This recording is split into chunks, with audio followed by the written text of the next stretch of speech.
숭실대 문예창작학과 최승호 교수님이십니다. 이분이 쓴 시들은 대입 모의고사나 수능 시험에 나오는 걸로 굉장히 유명합니다. 그래서 작가로서 자기 작품이 그렇게 중요한 시험에 나오니까 사실 얼마나 또 뿌듯하고 또 감사한 일이겠습니까? 그래서 어느 행가는 이분이 이제 자기 작품이 어떻게 시험에 나오는가를 보기 위해서 그 문제를 한번 풀어봤답니다. 문제는 이런 것이었습니다. 시를 읽고 이 시를 쓴 작가의 의도가 무엇인지를 맞추시오. 그 문제 앞에서 최승호 시인만큼 당당할 수 있는 사람은 없겠지요. 그 시를 쓴 당사자이지 않습니까? 그래서 고민 없이 문제를 탁 풀고 이제 정답을 확인해 보는데 놀랍게도 그분이 틀린 겁니다. 문제를 푸는 족족 다 틀린 겁니다. 그래서 그가 한 인터뷰에서 이렇게 이야기를 했습니다. 내 시가 나온 대입 시험 문제를 내가 풀어봤다. 작가인 내가 다 틀렸다. 작가의 의도를 묻는 문제를 진짜 작가가 모른다면 누가 아는 건지 미스터리다. 이거 황당하고 우스운 이야기죠. 시를 쓴 작가가 자기가 쓴 시의 의도를 맞추는 문제인데 그걸 틀리다니요. 여러분, 뭐가 문제였을 거라고 생각하십니까? 문제를 출제하는 위원들이 있었겠죠. 근데 그 사람들은 작가가 아닙니다. 근데 그들이 실제 작가의 의도와는 상관없이 그냥 자기들 마음대로 이 시의 의도와 목적은 이런 거야, 이렇게 자기들 관점에서 그거를 단정 짓고 이게 정답이다, 이렇게 규정을 한 거죠. 누군가의 말을 듣거나 글을 읽고 그걸 해석해내는 능력을 문해력이라고 합니다. 최승호 시인의 시를 인용해서 문제를 출제한 사람들, 제가 그분들 누군지 모르지만 분명히 보나마나 굉장히 학문적 소양이 뛰어난 사람들일 겁니다. 대단한 학교 나왔을 거고요. 모두가 인정할 만한 스펙을 가진 사람들일 거예요. 근데 그들이 아무리 대단한 학위를 가지고 있고 대단히 뛰어난 지식을 갖고 있다고 하더라도 시의 원작자인 최승호 시인의 입장에서 본다면 그 사람들은 문해력이 부족한 사람들입니다. 요즘에 많은 학습 전문가들이 그 소위 얘기하는 MZ세대들 그리고 어린 아이들을 보면서 굉장히 우려하고 있는 부분이 있는데 그게 바로 문해력 부분입니다. 2022년에 유명 웹툰 작가가 사인회를 열었답니다. 근데 그 사인회에 오기 위해서 이제 사람들이 많이 몰렸나 봐요. 그 사이트 예매하는 그 사이트에 문제가 생긴 겁니다. 오류가 발생했어요. 그래서 그걸 주최 측에서 인지를 하고 재빨리 이렇게 사과문을 올렸습니다. 예약 과정 중 불편을 끼쳐드린 점 다시 한번 심심한 사과 말씀드립니다. 근데 그랬더니 그 글 밑에 막 비난하는 댓글이 엄청나게 달렸다는 겁니다. 이런 댓글이었죠. 사과를 하려면 똑바로 하세요. 심심한 사과라뇨. 심심한 사과? 난 하나도 안 심심한데? 심심한 사과 때문에 더 화가 나는데 꼭 심심한이라고 적었어야 되는 거예요? 여러분, 다 웃으신 이유는 이해를 하셨기 때문에 웃었겠죠. 이 사과문에 사용된 심심한이라는 말은 그 마음의 표현 정도가 깊고 간절하다는 의미입니다. 그런데 그걸 읽은 많은 젊은이들이 하는 일이 없어서 지루하고 재미가 없다라는 심심한으로 이해를 한 겁니다. 잘못 알아들은 거죠. 이 댓글이 이제 막 논란이 되기 시작하니까 뭔가 잘못됐다라는 걸 깨달은 젊은이들이 빠르게 그 댓글을 다 지웠습니다. 얼마나 창피했겠습니까? 그 심심한이라고 하는 말은 굉장히 정중한 표현이고 고급 어휘인데 그걸 본인들이 이해하지 못하고 그 댓글에다가 자기들의 그 얕은 지식과 그 미성숙함을 그 많은 사람들 앞에서 드러냈으니 얼마나 부끄러웠겠냐는 거죠. 근데 제가 그 기사를 보면서 문득 이런 생각을 해보게 됐습니다. 하나님 앞에서 우리들의 태도도 이럴 때가 많지 않은가? 때때로 우리 삶에 반갑지 않은 상황들이 불쑥 찾아올 때들이 있습니다. 아니, 더 적나라하게 얘기하면 반갑지 않은 게 아니라 너무너무 싫은 상황들, 피하고 싶은 상황들, 정말 너무 힘든 그런 상황들이 있죠. 근데 그런 상황들을 마주할 때 대부분 사람들의 반응이 다 비슷합니다. 왜 나에게 이런 일이 생기는 겁니까? 왜 접니까? 상황을 원망하죠. 그런데 어떤 경우에는 그 원망의 정도가 너무 심해서 그걸 뛰어넘어서 막 절망하기까지도 하는 겁니다. 왜냐하면 그런 상황들이 찾아왔을 때 내 생각과 내 판단으로 본다면 그건 그냥 고난이고 실패이기 때문에 그런 것이죠. 근데 여러분, 우리들은 신앙인입니다. 그런 상황들이 우리한테 있을 때 우리는 반드시 이 질문을 해봐야 하는 겁니다. 과연 하나님도 같은 생각이실까? 내 삶의 주관자이시고 우리 삶을 다스리시고 통치하시는 하나님의 시선에서 봤을 때 지금 내가 당하고 있는, 지금 나에게 찾아온 이 상황은 어떻게 보이겠냐는 거죠. 오늘 본문 말씀의 주인공은 예레미야 선지자와 그리고 그의 말씀을 듣는, 그의 예언을 듣고 있는 이스라엘 백성들입니다. 예레미야가 남유다에서 예언 활동을 하기 시작한 때는 남유다의 멸망이 얼마 남지 않았을 때였습니다. 그야말로 정말 풍전등화와 같이 바람 앞에 등불 같은 그런 위기 상황 가운데 예레미야는 하나님의 말씀을 받아서 선포해야 했습니다. 하나님이 그에게 주신 메시지는 너무 분명했습니다. 이런 것이었죠. 예레미야 4장 5절과 6절인데요. 요약하면 이런 겁니다. 너희는 유다에 선포하여 예루살렘에 공포하여 이르기를 도피하라, 지체하지 말라. 내가 북방에서 재난과 큰 멸망을 가져오리라. 본래 이스라엘은 그 이름의 뜻처럼 하나님의 백성이었습니다. 하나님께서 이스라엘을 선택하셔서 그들과 언약을 맺으시고 이스라엘을 통해 열방의 하나님의 나라를 나타내시려고 하셨습니다. 쉽게 얘기하면 이스라엘은 세상에 하나님의 선포와 하나님의 그 다스리심을 나타내는 하나님의 대사, 하나님의 입간판 같은 존재들이 이스라엘이었던 거죠. 근데 그 이스라엘이 점점 하나님 백성으로서의 정체성을 잃어버리기 시작했습니다. 세상과 구별되지 않고요, 하나님의 말씀 듣는 것보다 세상의 음성에 더 귀를 기울이고요, 그래서 세상에 하나님을 드러내는 게 아니라 세상과 동화되어 세상과 똑같이 살아가는 백성이 되어갔던 거지요. 그래서 어느 순간 이스라엘 백성은 더 이상 하나님이 말씀하시는 것을 듣지 못하고 듣기 싫어하는 지경에까지 이르게 된 겁니다. 이대로 그냥 두면 이스라엘은 회복될 수 없을 정도로 완전히 망하게 될 거라는 걸 하나님은 아셨습니다. 그래서 한 가지 계획을 하나님은 세우시게 됐습니다. 그 계획이 오늘 우리가 읽은 말씀에 나오고 있는 것처럼 예루살렘의 북방의 재난을 임하게 하는 것이었습니다. 그 재난과 큰 멸망의 정체가 무엇인지는 21장에 나오고 있는데요, 21장 10절 말씀에 이렇게 기록되어 있습니다. 여호와의 말씀이니라. 내가 나의 얼굴을 이 성읍으로 향함은 복을 내리기 위함이 아니요 화를 내리기 위함이라. 이 성읍이 바벨론 왕의 손에 넘김이 될 것이요 그는 그것을 불사르리라. 충격적이게도 하나님의 계획은 남유다가 바벨론에 의해 망하는 것이었습니다. 그 계획을 예레미야를 통해 백성들에게 선포하게 하신 겁니다. 여러분, 예레미야가 하나님의 말씀을 전했을 때, 그 받은 말씀을 전했을 때 백성들의 반응이 어땠을 거라고 생각하십니까? 그들은 들은 채도 하지 않았습니다. 예루살렘이 무너져? 무슨 말도 안 되는 소리야. 팔짱을 끼고 콧방귀를 끼면서 우습게 그 예언을 여겼습니다. 그런데 시간이 조금씩 지날수록 그 예언이 점점 현실이 되는 겁니다. 나라가 잘못되어 가고 있다는 것, 나라가 점점 무너지고 있다는 걸 이제는 그 백성들과 고관들이 느낄 수 있을 만큼 그게 점점 현실이 되고 있었던 거죠.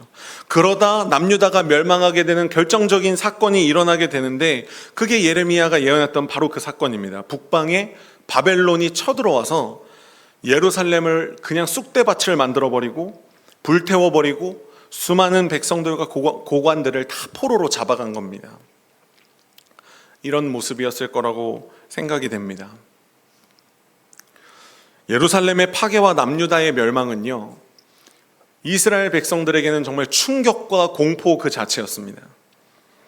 하늘이 무너지는 한이 있더라도 하나님 임재의 상징인 예루살렘은 절대로 무너질 리가 없다고 그렇게 철석같이 믿었던 그들인데 예루살렘이 이방인에 의해 짓밟히고 완전히 무너지는 걸 자기들 눈으로 보게 된 겁니다. 당시에 이스라엘 백성들이 이 상황, 여러분들이 지금 보고 계시는 저 상황을 어떻게 받아들였겠습니까? 다시 묻는다면 그들의 영적 문해력 수준은 어느 정도였겠느냐를 묻는 겁니다. 극소수의 몇 사람을 제외하고 모든 사람들이 이 어마어마한 재앙 앞에 다 절망했습니다. 모두가 다 끝났다고 생각했습니다. 그럴 수밖에 없는 것이 희망을 조금이라도 찾아보려고 해도, 그 파편 하나라도 찾아보려고 해도 눈을 씻고 찾아도 희망은 보이지가 않았습니다. 그들의 눈에 보이는 것은 오직 절망뿐이었습니다. 그들은 예루살렘 멸망 그리고 바벨론 포로라는 상황을 슬픔과 고통, 고난과 실패로만 받아들였던 겁니다. 그런데 하나님의 생각과 뜻은 달랐다는 것이죠. 오늘 우리가 읽은 본문 말씀인 예레미야 29장, 읽지 않았지만 앞부분 말씀을 보면요, 하나님께서 그 바벨론의 포로로 끌려간 백성들에게, 낙심하고 절망한 그들에게 뭐라고 말씀하시냐면 이렇게 얘기하십니다. 너희는 그곳, 바벨론을 얘기하는 겁니다. 그곳에서 집을 짓고 그리고 텃밭도 가꾸고 그 앞에서 거기서 자녀를 낳고 그렇게 하루하루를 살아가라. 그러면 정한 기한인 70년, 그 기간이 차면 내가 너희를 다시 예루살렘으로 돌아오게 하겠다. 이 말씀을 하시고 난 뒤에 선포하신 것이 오늘 우리가 읽은 본문 말씀인 예레미야 29장 11절 말씀입니다. 이 말씀을 우리가 다시 한번 같이 읽었으면 좋겠습니다. 여호와의 말씀이니라.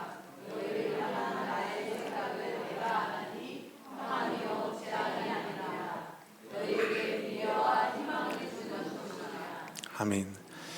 이스라엘이 실패로 받아들이고요, 그리고 좌절하고 절망했던 그 상황이 실은 실패가 아니라 회복을 위한 하나님의 한 수였다는 겁니다. 여러분, 신의 한 수라는 말을 한 번쯤은 다 들어보셨을 겁니다. 원래는 이게 바둑을 둘 때 쓰는 용어랍니다. 근데 이제는 바둑뿐만 아니라 그냥 일상생활에서도 모든 분야에서 사용이 되는 말인데, 보통 사람들은 생각지도 못했던 어떤 묘책을 가리키는 용어이죠. 근데 그 신의 한 수라는 말을 우리 그리스도인들은 조금 바꿔서 하나님의 한 수다라고 그렇게 표현하면 더 좋을 것 같습니다. 저는 바둑을 잘 모르고 둘 줄도 모르는데, 근데 제가 듣기로 이제 동네 바둑 정도 수준에서는 한 번 돌을 놓을 때 한 세수 네수 앞만 내다봐도 고수 소리를 듣는답니다. 그러니까 내가 돌을 하나 놨을 때 저 사람은 이렇게 두겠지, 그러면 나는 그 다음에 이렇게 둬야지, 이거를 한 세수 네수 정도 앞을 내다볼 줄 알면 동네 바둑에서는 이제 고수 소리를 듣는 거죠. 그럼 여러분, 프로 바둑 기사의 세계는 어느 정도 수준일 것 같으십니까? 알파고와의 바둑대전에서 승리를 거둔 걸로 정말 유명한 이세돌 구단이 있죠. 그의 경우에는 어떤 일화가 있냐면, 이 바둑돌이 죽을까 살까를 맞추는 그 문제를 푸는 사활 문제라는 게 예전에 신문에도 많이 실리고 그랬었는데, 그 문제를 풀 때 이 이세돌 구단이 50수에 가까운 변화를 정확하게 예측해서 그 문제를 풀었다는 이야기가 있습니다. 상황에 따라서 또 개인의 능력에 따라서 조금씩은 차이가 있지만 프로 구단 정도 수준이 되면 적게는 30수, 많게는 100수 이상 장기적인 방향을 내다보는 안목을 갖게 된다는 거죠. 이건 정말 대단한 겁니다. 재밌는 상상을 하나 해볼까요? 여러분은 지금부터 이제 동네 내기 바둑을 두셔야 되는 겁니다. 바둑을 모르셔도 그냥 두셔야 되는 겁니다. 여러분, 이 바둑이 지금 굉장히 중요한 내기가 걸려 있습니다. 내가 지는 사람이 이기는 사람 소원 들어주는 그런 판이에요. 그러면 한 수 둘 때 굉장히 신중하게 이기려고 고민하면서 두겠죠. 근데 이제 내가 한 수를 둬야 되는 차례인데, 근데 지나가던 이세돌 구단이 이렇게 보더니 내가 이렇게 딱 돌 놓으려고 하는 순간에 얘기하는 겁니다. 잠깐만, 거기 말고 이쪽에 두세요. 여러분, 어디다 두실 겁니까? 내가 두려고 했던 곳에 그냥 두시겠습니까? 아니면 이세돌 구단이 두라고 한 곳에 두겠습니까? 여러분, 이세돌 구단을 모르지 않는 한, 그 사람이 누군지 알아봤다면 당연히 그가 두라고 한 데 둘 겁니다. 왜 그렇습니까? 두라고 한 사람이 이세돌 구단이잖아요. 그러니까 나는 왜 돌을 거기다 둬야 되는지 사실 잘 모르지만, 그리고 앞으로 이 돌이 어떻게 풀려나갈지, 어떻게 쓰일지 잘 모르겠지만, 분명히 저 사람은 이 판을 보고 엄청나게 많은 계산을 해서 지금 여기다가 수를 두라고 한 걸 테니, 이유와 목적을 가지고 거기다 두라고 했을 테니 이기고 싶으면 그 사람 말을 들어야죠. 이것과 똑같은 상황을 바둑이 아니라 이제 우리 삶으로 가져와 보는 겁니다. 여러분, 우리 삶에 정말 견디기 힘들고 어려운 상황을 때때로 하나님이 허락하실 때가 있습니다. 경제적인 문제, 인간관계 문제, 몸과 마음의 질병의 문제, 이런 너무너무 심각하고 고통스러운 그 상황이 찾아오면 왜 그런 상황이 나한테 찾아온 건지 이해가 되지 않습니다. 뭐 이렇게 고민해보고 저렇게 고민해보고 뭐 판단해보고 하지만 아무리 생각해도 지금 이 상황은 나한테 그냥 고난이고 절망일 뿐입니다. 근데 여러분, 하나님이 자꾸만 절망이 아니라고 하시는 겁니다. 자꾸만 하나님 말씀하시길 하나님의 생각은 재앙이 아니라 미래와 희망을 주는 거라고 말씀하시는 겁니다. 그러면 여러분, 누구 말이 맞는 거겠습니까? 우리는 누구의 말을 믿고 따라야 하겠습니까? 저는 정말 간절히 바라기는 우리 모두가 하나님 말씀을 믿는 자들 될 수 있기를 간절히 소망합니다. 여러분, 그러기 위해서 우리에게 필요한 게 하나님의 그 고급 언어를 이해할 수 있는, 신뢰할 수 있는 영적 성숙함이 우리에게 필요하다는 겁니다. 이스라엘 백성들은요, 예루살렘 파괴 그리고 바벨론 포로라는 그 상황을 절망으로 해석했지만 그 상황을 허락하신 하나님은 결코 그런 의도가 아니었다는 거죠. 여러분, 그 시간들이, 바벨론의 포로로 끌려가서 지내야 했을 그 시간들이 엄청나게 고통스러웠겠지만, 여러분, 고통스럽지 않다는 얘기가 아닙니다. 엄청나게 고통스러웠을 거예요. 그런데 그 과정, 그 고통스러운 시간은 하나님께서 이스라엘에게 다시 평안을 주시고 그리고 미래와 희망을 주시기 위해서 반드시 거쳐야만 하는 과정이었다라고 하는 겁니다. 하나님께서 우리에게 허락하신 모든 상황은요, 그게 아무리 혹독해 보이고 아무리 고통스럽다고 하더라도 우리를 회복시키기 위한 하나님의 포석이지 절대로 우리를 망하게 하려는 의도가 아닙니다. 우리는 그걸 믿어야 하는 겁니다. 여러분, 정말 우리에게, 저를 포함해서 우리 모두에게 그런 일이 없기를 바라지만 살다 보면 예수님을 믿어도 사업이 망할 수 있더라고요. 살다 보면 예수님을 믿어도 인간관계에 문제가 생기더라고요. 예수님을 믿는데도 몸과 마음에 심각한 질병이 생길 수 있더라고요. 그러면 그 심각한 그 문제 상황이 나에게 발생했을 때 내 생각과 내 판단으로는 이게 다 끝났다, 이제 소망이 없다라고 판단될 만큼 절망적인 상황도 우리에게 있을 수가 있더라고요. 근데 여러분, 그 상황 중에 우리가 믿어야 할 게 무엇입니까? 지금 그 상황, 나에게 주어진 그 상황 자체만 바라보는 게 아니라 그 순간에 내가 느끼는 어떤 감정, 그걸 우리는 붙잡는 게 아니라 내 인생의 결론이 하나님의 말씀, 너희를 향한 내 생각은 재앙이 아니라 평안이다 하시는 이 말씀이 우리 삶의 결론이라는 걸, 우리는 그걸 붙잡고 그걸 믿어야 하는 것입니다. 여러분, 어떤 분들은 이렇게 말씀하고 싶으신 분들이 계실지 모르겠습니다. 목사님, 제가 그걸 모르는 게 아니에요. 그거 알아요. 아는데 지금 이 상황이 너무 버티기가 힘들고 어려워서 그런 거예요. 이번에 청년부 수련회를 갔을 때 저녁 집회 강사로 안호성 목사님이 오셨습니다. 이분이 굉장히 재밌으신 분이세요. 정말 말씀을 너무 유쾌하게 잘 전하는 분이신데, 근데 그날 저녁 집회에 이분이 오셨는데 굉장히 비장한 표정을 하시고 이제 단위에 서서 당신이 쓴 그 책 한 권을 소개하시더라고요. 그 책 제목이 오늘 제가 전하고 있는 말씀의 제목입니다. 버티고 견디고 살아내라. 제목만 읽어도 이분이 무슨 말씀을 하고 싶으신지가 아마 느껴지실 겁니다. 그 말씀을 전하는 내내 이분이 얘기하셨어요. 하나님의 최고의 관심사는 우리의 회복에 있다. 그러니까 제발 조금만 더 버티고 견디고 살아내달라. 그 말씀을 정말 호소하듯 선포하고 가셨습니다. 제가 그 설교를 이렇게 듣다가 최근에는 제가 정말 까맣게 잊고 있었던 제 삶의 한 부분을 다시 떠올리게 됐습니다.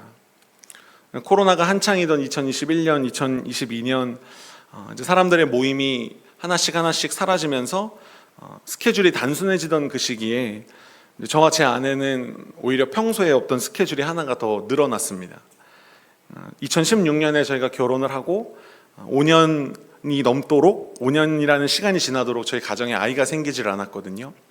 그래서 오래 고심하다가 이제 대전에 있는 난임전문병원에 가서 거기서 도움을 받기로 저희가 결정을 했습니다. 그래서 한 달에 한 두세 번 정도 대전을 오가게 된 거죠. 근데 여러분 잘 아시지만 대전에서 청주에서 대전이 그렇게 먼 거리는 아니거든요. 근데 이상하게 그 병원 오가는 길이 너무 멀게 느껴지고 너무 피곤하더라고요. 지금 생각해보면 실제로 그 거리가 멀기 때문이라기보다도 그 병원을 다니면서 제 마음에 불편하고 좀 원망스러운 마음이 있기 때문에 그랬던 것 같습니다. 그러니까 이런 불만이었죠. 아니, 다른 사람들은 결혼하면 원하지 않더라도 아기가 막 생겼다 그러고, 그리고 다른 사람들 결혼해서 얼마 지나지 않아서 아기가 생겼다는 그 얘기들을 계속 전해 듣는데 우리는 왜 간절한데도 이렇게 아기가 생기질 않는 건가? 그러니까 이제는 막 주변 지인들이 임신이 됐다라는 소식이 들리면 뭐 축복해주고 기도해줘야 마땅한데 걱정부터 되는 거예요. 이 얘기를 아내한테 해야 될까? 괜히 이 얘기를 했다가 아내 마음에 그늘이 하나 더 생기는 거 아닌가? 그걸 막 고민하고 있는 제 자신이 막 속상하더라고요. 근데 그렇게 저희가 대전에 이제 난임전문병원을 다니던 어느 날에 아내가 정말 활짝 웃는 얼굴로 임신 테스트를 보여주는 거예요. 거기 두 줄이 이렇게 그어져 있었습니다. 여러 번 확인했습니다. 이게 너무 간절하면 한 줄인데 두 줄로 보는 경우도 착시가 또 있다 그러더라고요. 그래서 여러 번 확인했는데 맞더라고요. 두 줄이었습니다. 정말 기뻐하면서 역시 우리 하나님, 내 기도를 들어주셨구나. 너무 감사했습니다.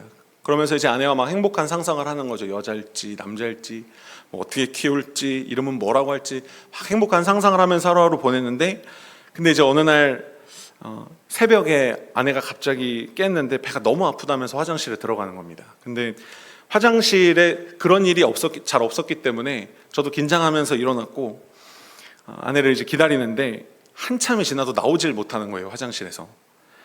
뭔가 잘못됐다는 걸 알았습니다. 그리고 이제 제가 그 딱 생각을 하는 순간 그 화장실에서 아내가 막 우는 소리가 들리더라고요. 그렇게 저희 가정에 찾아왔던 첫 번째 생명이 그 흔한 태명을 지어줄 새도 없이 그냥 그렇게 저희를 떠나갔습니다. 근데 목사인데 그 순간이 굉장히 힘들더라고요. 그 순간에도 여전히 말씀을 전하고 또 목사로서 살아야 되는데, 뭐 말씀을 전하면서는 성도님들에게 하나님 선하신 분이라고, 믿음을 가지라고, 희망을 가지라고 그렇게 선포는 제가 하는데, 근데 정작 그 말씀을 제가 살기가 너무 버겁고 힘들더라고요. 그러니까 아무 일도 없었다는 듯이 그냥 의연하게 그렇게 살고 싶고 살아야 되는데 문득문득 자꾸 그 생각이 떠오르면서 마음이 너무 안 좋아지는 겁니다. 그러면 여기 3층에 혼자 올라와서 창가에 앉아서 이렇게 혼자 기도하는데 그때 참 많이 울었던 것 같아요. 근데 제가 집에서 울 수가 없으니까 여기서 많이 울었던 것 같습니다. 인간적인 생각에는 솔직히 포기하고 싶었습니다. 이 병원을 오가는 것도 힘들고, 그리고 그 일 때문에 아내가 힘들어하는 걸 보는 건 더 힘들었습니다. 그래서 그냥 포기할까? 이런 생각을 하는데, 근데 그때마다 하나님이 사람을 통해서 위로받게 하시고, 그리고 또 말씀을 계속 주시는데 포기하지 말라고, 하나님의 선하심을 믿으라고 계속 말씀으로 강권하시는 거예요. 그 시간을 버티기가 쉽지 않았지만 우리 가정을 향한 하나님의 계획하심이 분명히 있겠지, 그 믿음을 가지고 그 시간을 버티면서 견디면서 살아냈습니다. 그리고 2022년에 하나님이 저희 가정에 또 생명을 보내주셨고, 결혼 7년 차인 2023년이 되어서 우리 가정에 하나님의 때가 이르러서 윤슬이가 저희 가정에 태어났습니다. 우리 가정을 향한 하나님의 계획이 재앙이 아니라 평안이고, 그리고 미래와 희망을 주는 것이었음을 확인하는 순간이었습니다. 요즘은 그 감격의 여운이 조금 시들해져서 윤슬이가 싸우고 이렇게 화내고 혼내고 뭐 이런 상황들이 좀 생기지만, 근데 여전히 윤슬이는 저희 부부에게 있어서는 하나님이 살아계시다고 하는 증거입니다. 그리고 하나님께서 저희에게 주신 가장 좋은 선물입니다. 여러분, 저는 여기 계신 여러분들이 여러분의 삶에서 어떤 고통을 겪고 계시는지, 어떤 상황을 지금 통과하고 계시는지, 그 고통의 크기가 얼만큼인지 저는 잘 알지를 못합니다.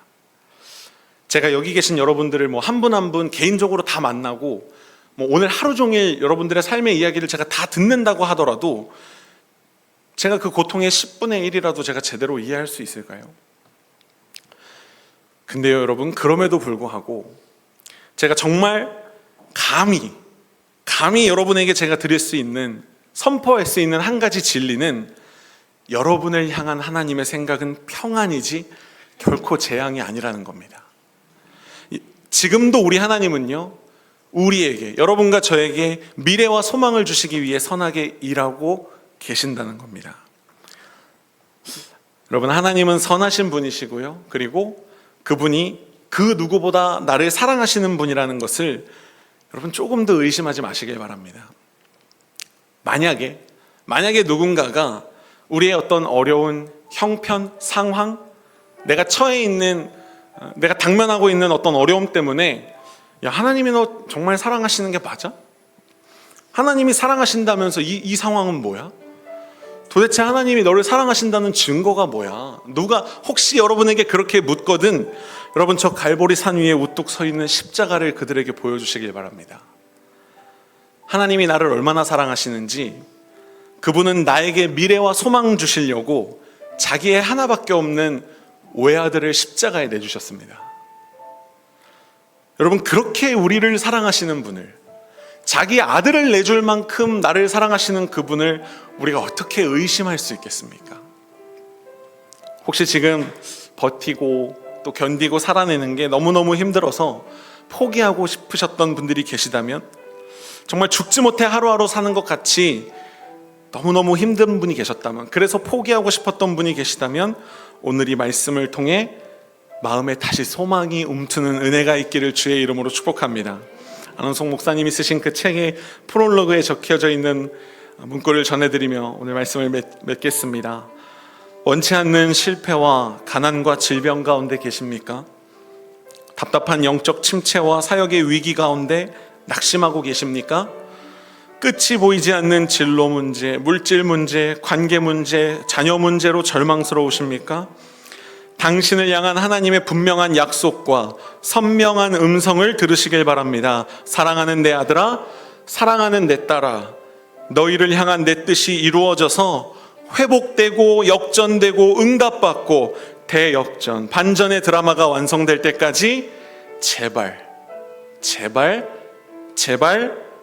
버티고 견디고 살아내라.